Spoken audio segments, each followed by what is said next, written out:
అందరికి నమస్తే. సీఎం రేవంత్ రెడ్డి గారు ఢిల్లీ పోయినరు, ఢిల్లీ నుంచి వచ్చేసిండ్రు. ఢిల్లీలో ఏం జరిగిందో కొంచెం ఇంట్రెస్టింగ్ మ్యాటర్ ఉంది. దాంతోపాటు ఆయన కామెంట్స్ కూడా చాలా ఇంట్రెస్టింగ్ ఉన్నాయి. రెండోసారి నేనే సీఎం, 10 ఏళ్ళు నా సారథ్యంలోనే తెలంగాణలో కాంగ్రెస్ సర్కార్. ఇది చాలా ఇంపార్టెంట్ కామెంట్స్ ఇవి. రెండోసారి నేనే సీఎం, 10 ఏళ్ళు నా సారథ్యంలోనే తెలంగాణ కాంగ్రెస్ సర్కార్. ఈ కామెంట్స్ కన్నా ముందు మోడీని గెలిచిండు, ప్రధాని మోడీ గారిని గెలిచిండ్రు. తర్వాత రాహుల్ గాంధీ, ప్రియాంక గాంధీ అందరు కలిసి గుంపుగా పోయి కలిసేసిండ్రు. అందరూ ఎంపీలు, డిప్యూటీ సీఎం బట్టి విక్రమార్క అందరు పోయి తర్వాత ఈ కామెంట్లు చేసిండ్రు. అసలు ఏం జరిగింది ఢిల్లీలో అనేది చాలా ఇంపార్టెంట్ మ్యాటర్. నిజంగానే ఇక్కడ గాంధీ భవన్లోనే కదా బుల్లెట్ ట్రైన్ ఇస్తావా సస్తావా మోడీ అని అడిగిండు కదా. ఆడికి పోయిన తర్వాత అదే అడిగిండా, ఇంకా వేరేమని అడిగిండా? ఇస్తావా అన్నడా, సస్తావా అన్నడా? ఇది చాలా ఇంపార్టెంట్. అంతకన్నా ముందు రిపోర్ట్స్, చాలామంది రిపోర్ట్స్ కొడుతున్నారు. నేను మిమ్మల్ని అడిగేది ఒకటే, ఆ రిపోర్ట్స్ కొట్టే వాళ్ళకు మీరు మాత్రమే కౌంటర్ చేయగలరు. కాబట్టి మన ఛానల్ మనమే కాపాడుకోవాలి.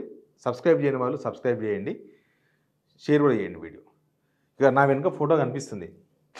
ఫోటో రేవంత్ రెడ్డి గారు, ప్రధాని మోడీ గారు సరే పోయిండ్రు. ఇక్కడ ఇచ్చిన సావనీర్ వీళ్ళ ప్రోగ్రామ్ ఉందిగా సమ్మిట్, ఆ సమ్మిట్కి సంబంధించిన ఇన్విటేషన్ కాపీ ఇచ్చిండ్రు. మొన్న ప్రెస్ ముందే ఓపెన్ చేసిండ్రు. సార్ ఎట్లా కూర్చుండు, స్కూల్లో పిల్లాడు కూర్చున్నాడు.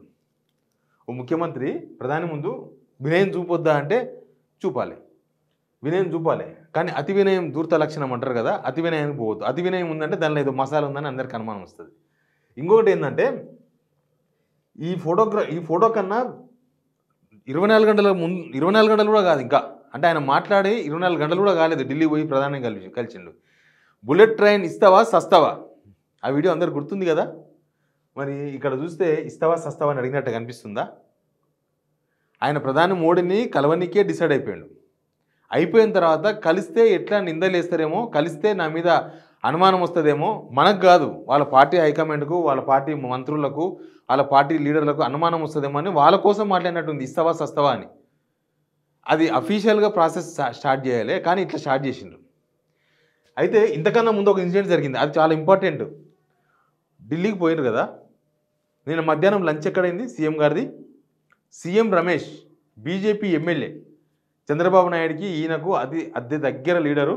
మనకి ఇప్పుడు 1600 కోట్ల రూపాయల ఆ గ్రీన్ఫీల్డ్ హైవే కాంట్రాక్ట్ కూడా ఆయనకే ఇచ్చారు. సీఎం రమేష్ గుర్తున్నాడు కదా, చంద్రబాబు నాయుడు మనిషి ఏడవున్నా, ఇక సార్ కూడా అదే కాబట్టి ఓకే. ఆయన ఇంట్లో లంచ్, ఈయన ఢిల్లీ పోతే ఖచ్చితంగా సీఎం రమేష్ ఇంట్లో లంచ్ అన్న చేయాలి, డిన్నర్ అన్న చేయాలి, టిఫిన్ అన్న చేయాలి, ఆయన పండి పొరలన్నా పొరలాలి, ఏదో ఒకటి జరగాలి. సీఎం రమేష్ ఇంటికి పక్కా పోతాడనమాట. అక్కడి నుంచి తర్వాత ఇది జరిగింది. తర్వాత ఆయన వచ్చేటప్పుడు ఎట్లా వచ్చింది తెలుసా, అదొక ఇంపార్టెంటే. గ్రీన్కో కంపెనీ గుర్తుందా? గ్రీన్కో అంటే ఇప్పుడు కేటీఆర్ మీద కేసు పెట్టింది కదా, ఫార్ములా ఈ కార్ రేస్, దానిలో స్పాన్సర్ గ్రీన్కో, వాళ్ళ మీద కూడా కేసు పెట్టిండ్రు.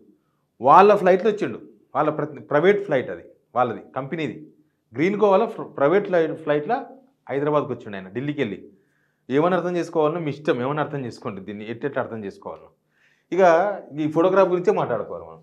అయితే ఇస్తావా సస్తావా అన్నట్టయితే కనిపిస్తారు, మనకు తెలుసు కదా, మ్యాటర్ అర్థమవుతుంది కదా. సరే ప్రధాని మోడీని ఒక్కని కలిసే అవకాశం లేదు కదా కాంగ్రెస్లో. పక్కనే దూత బట్టి విక్రమార్క, బట్టి విక్రమార్క చూస్తున్నాడు, అంత అబ్జర్వేషన్ అనమాట. ఇంకా ఈయన బట్టి విక్రమార్కను కూడా మేనేజ్ చేసినట్టు కొంచెం అనుమానం ఉంటుంది అందరికి, హైకమాండ్కు పార్టీ ముఖ్య నేతలకు అనుమానం రాకూడదనే అట్లా మాట్లాడిన అనమాట. నేను ఢిల్లీ పోతా, మోడీని అడుగుతా. అప్పుడు బీసీ అప్పుడు కూడా అట్లా అన్నాడు, బీసీ రిజర్వేషన్ అప్పుడు కూడా వచ్చుడో సచ్చుడో అన్నట్టే మాట్లాడిండు. ఇంకా నేను బీసీ రిజర్వేషన్తో వస్తే లేకపోతే రాను అన్నట్టుగానే మాట్లాడినరు. నిమ్మలంగా పోయినరు, మంచిగా భోజనం చేసినారు, సాయంత్రం మంచిగా కాఫీలు తాగినరు, టిఫిన్లు చేసినారు, వచ్చేసినారు. ఇప్పుడు కూడా మళ్ళీ బుల్లెట్ ట్రైన్ వచ్చిందా, ఆ విషయం చెప్పాలి కదా. పోయేటప్పుడు నేను ఆయన పోయినప్పుడు, వచ్చేటప్పుడు కూడా, వచ్చినాక కూడా బుల్లెట్ ట్రైన్ కోసం పేపర్ రాసుకొచ్చుకుంటా, అదేగా చెప్పింది. మొన్న మాటమంతా అయింది, ఇప్పుడు పోయి పేపర్ రాసుకొచ్చుకుంటా అన్నాడు. మళ్ళీ ఇప్పుడు పేపర్ రాసుకొచ్చారా బుల్లెట్ బండి కోసం, బుల్లెట్ ట్రైన్ కోసం? చెప్పాలి కదా. ఉత్తగా పోయినాం వచ్చినామంటే ఆయారాం గాయారాం ఉండొద్దు. ముఖ్యమంత్రి కదా, మీరు రెస్పాన్సిబుల్ పర్సన్. మా డబ్బులు పెట్టుకొని తిరుగుతున్నప్పుడు మాకు సమాధానం చెప్పాల్సిన అవసరం కూడా ఉంటుంది కదా. దేనికోసం అన్నట్లు ఈ టూర్ 100% వేస్ట్ టూర్ అంట నేను. ఎందుకంటే ప్రధానిది 2 months బిఫోర్ అడ్వాన్స్ బుకింగ్ ఉంటుంది. తర్వాత ఇది పార్టీ కార్యక్రమం కాదు, దీనికి ప్రియాంక గాంధీ, రాహుల్ గాంధీ దానికి వాళ్ళు కూడా కలిసిండ్రు. ఇంకో గుంపు గుంపు మొత్తం అంతే, ఇండివిజువల్గా కలిసేదే లేదు, ఇండివిజువల్గా సింగిల్గా కలిసే వ్యవహారమే లేదు. ఇంతసేపటికి గుంపుగా కలవాల్సిందే. ఈ అపాయింట్మెంట్ కూడా బట్టి విక్రమార్క తీసుకున్న అపాయింట్మెంట్ అని చెప్తున్నారు. మళ్ళీ ఈయన అడిగితే ఇచ్చేదో లేదో మనకు తెలియదు. బట్టి విక్రమార్క గారు ఇచ్చిన అపాయింట్మెంట్.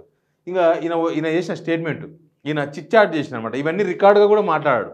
అంటే డైరెక్ట్గా రికార్డుగా కూడా మాట్లాడలేకపోతుండ్రు. అంటే ఆయన మీద ఆయనకే నమ్మకం లేదు, వాళ్ళ మీద వాళ్ళకే నమ్మకం లేదు.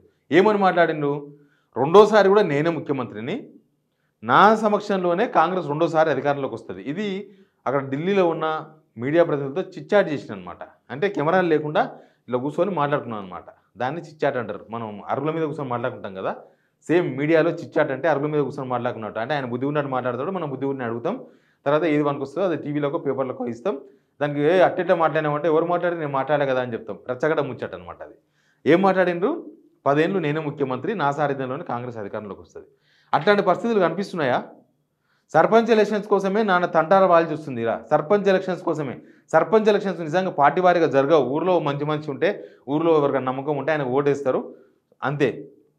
పార్టీ వారీగా జరగదు. కొన్ని ఊర్లలో బీఆర్ఎస్, కాంగ్రెస్, బీజేపీ, సిపిఐ అందరు కలిసి పోటీ చేస్తున్నారు. కొన్ని ఊర్లలో బీజేపీ, బీఆర్ఎస్, సిపిఐ కూడా కలిసి పోటీ చేస్తున్నారు. మరి పార్టీ వారీగా జరిగితే ఆ పార్టీ సిద్ధాంతాలు అవి కలవవు కదా. ఒక్కొక్క దగ్గర కాంగ్రెస్, బీజేపీ రెండు పార్టీలు కలిసి కూడా పోటీ చేస్తున్నాయి. మరి ఆ రెండు సిద్ధాంతాలు కలవవు కదా. అంటే ఇవి పార్టీ వారీగా జరిగే ఎలక్షన్స్ కాదు. ఊరిలో ఊరి వాళ్ళు వాళ్ళ ప్రతినిధిని వాళ్ళు ఎన్నుకుంటారు. దీనిలోనే మా కాంగ్రెస్ సపోర్ట్ చేసిన వాళ్ళకు మద్దతు ఇయ్యరేమో అనే ఉద్దేశంతోన కాలుకు బల్పంగా కట్టుకొని తిరుగుతున్నారు. రోజొక జిల్లా. నిన్న కొత్తగూడెం పోయాను. ఏమైంది కొత్తగూడెంలో? ముఖ్యమంత్రి ఒక గంట సేపు లేట్ అయిందని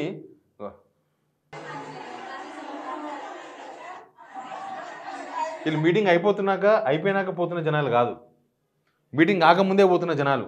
ఇక దీనిలో విచిత్రం ఏంటంటే మీరు బాగా గమనిస్తే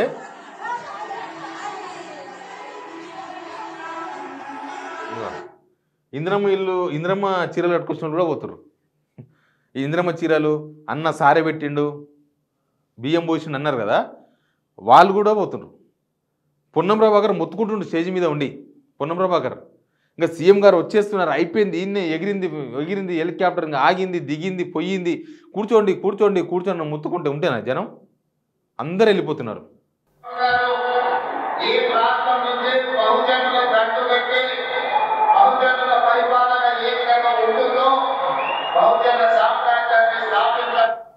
ఏమైంది?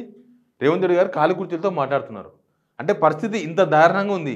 ఒక్క ఉప ఎన్నిక వస్తే మొత్తం మినిస్టర్స్, మొత్తం పార్టీ అందరు దిగి, మొత్తం అన్ని బలాలు, మనీ పవర్, మజిల్ పవర్, అన్ని పవర్లు వాడి, పోలీసులను వాడి, ఎలక్షన్ కమిషన్ వాడి, బీజేపీలను వాడి, అందరిని వాడి ఆ జూబ్లీ సెక్షన్ ఆయన 25 ఓటుతో గెలిచారు. రేపు అసలు ఇప్పటికిప్పుడు ఎలక్షన్ జరిగితే ఏమవుతుందో కూడా తెలియదు. రాష్ట్రాల్లో తీవ్రమైన వ్యతిరేకత ప్రభుత్వం పైన. ఒక్కరు కూడా ఒక్క హామీ నిలబెట్టుకోలేదు. 6 గ్యారెంటీలు హామీలే కాదు, అసలు సంక్షేమం లేదు, అభివృద్ధి లేదు. జనాలు ఎప్పుడైతే ఎలక్షన్ వస్తుందా వీళ్ళని దింపేద్దామని జనమంతా చూస్తున్నారు. రైతులు, మిగతా వాళ్ళందరూ కూడా, అన్ని వర్గాలు. ఇంకా రెండోసారి నేనే ముఖ్యమంత్రి, నాదే ఎవరికి చెప్తున్నాడు? నాకు తెలిసి ఆ మినిస్టర్లకి ఏమో చెప్తున్నాము, ఆయన ఇప్పుడే దింపే ప్రయత్నాలు ఏమో చేస్తున్నారేమో మినిస్టర్లు, హైకమాండ్. మొన్న మక్తల్ మీటింగ్లో కూడా వార్నింగ్ ఇచ్చిన కదా, ఢిల్లీ వాళ్ళ గుండెలు అదరాలని. వాళ్ళకి ఇచ్చిన వార్నింగ్ ఏమో ఇప్పుడు నేను చెప్పింది కూడా, నేనే ముఖ్యమంత్రి అయితే నా సారథ్యంలోనే 2 అంశాలు దీనిలో, నా సారథ్యంలోనే కాంగ్రెస్ రెండోసారి అధికారం వస్తుందంటే ఈ ఫుల్ ఫ్లెడ్జ్ 5 సంవత్సరాలు నేనే ఉంటా అని ఆ మినిస్టర్లు ఎవరైతే ప్రయత్నం చేస్తున్నారో ముఖ్యమంత్రి కోసం వాళ్ళు చేస్తున్నట్టుంది. లేకపోతే హైకమాండ్ ఏమైనా సిమ్టమ్స్ ఇచ్చిందో కూడా తెలియదు. కర్ణాటకలో చూస్తలేమో కర్ణాటకలో గొడవ జరుగుతుంది కదా, దాంతో అలర్ట్ అయ్యి కూడా అట్లా మాట్లాడుతుండొచ్చు. అంటే మొత్తం నేనే ఉంటా అని అందరిని బెదిరించడం అనమాట. ఇంకా మళ్ళసారి వచ్చారు దేవుడేరుగుడు. అసలు మోడీని ఎందుకు గెలిచింటాడు అంటారు? ఆహ్వానించడానికి పిలిచినరా? ప్రధానమంత్రిని ఆహ్వానించాలంటే 2 months ముందు కలవాలి. మరి ఎందుకు ఆహ్వానించాడు? మొన్ననే ఇలా కేసు ఉంది కదా, ఒకటి ఆ పబ్లికేషన్ కేసు ఉంది కదా, రాహుల్ గాంధీ, సోనియా గాంధీ మీద మళ్ళీ కొత్తగా ఎఫ్ఐఆర్ అయింది. ఆ కేసులో రేవంత్ రెడ్డి కూడా ఉన్నాడు. రేవంత్ రెడ్డి అందరినీ డబ్బులు ఇప్పించింది ఆయన్నే, ఆయన చెప్తేనే డబ్బులు ఇచ్చినామని చెప్పి అంజన్ కుమార్ యాదవ్, మిగతా వాళ్ళు చాలామంది ఈయన పేరు చెప్పొచ్చారు. ఈయన కూడా ఎఫ్ఐఆర్లో ఈయన పేరు ఉంది, ఛార్జ్షీట్లో ఈయన పేరు వేసినారు, రేవంత్ రెడ్డి పేరు. మరి దాని గురించి ఏమైనా మాట్లాడుకుంటూ పోయిందా, లేకపోతే కాంగ్రెస్లో ఉన్న పరిస్థితులు, మిగతా వ్యవహారాల గురించి చర్చించిండ్రా, లేకపోతే ఇక్కడున్న పరిస్థితులు ఏందో చెప్పిండ్రా? మంచిగానే ఉన్నారు, బీజేపీలు బాగానే సహకరిస్తున్నారు, అంతా ఓకే ఉంది, మనమే మీ సహకారంతోనే నేను మళ్ళీ ముఖ్యమంత్రి అవుతా అని చెప్పుకొచ్చిండా? ఎందుకంటే ఆడ కలిసి వచ్చిన తర్వాతనే ఈయన ముఖ్యమంత్రి అవుతా అని చెప్పిండు.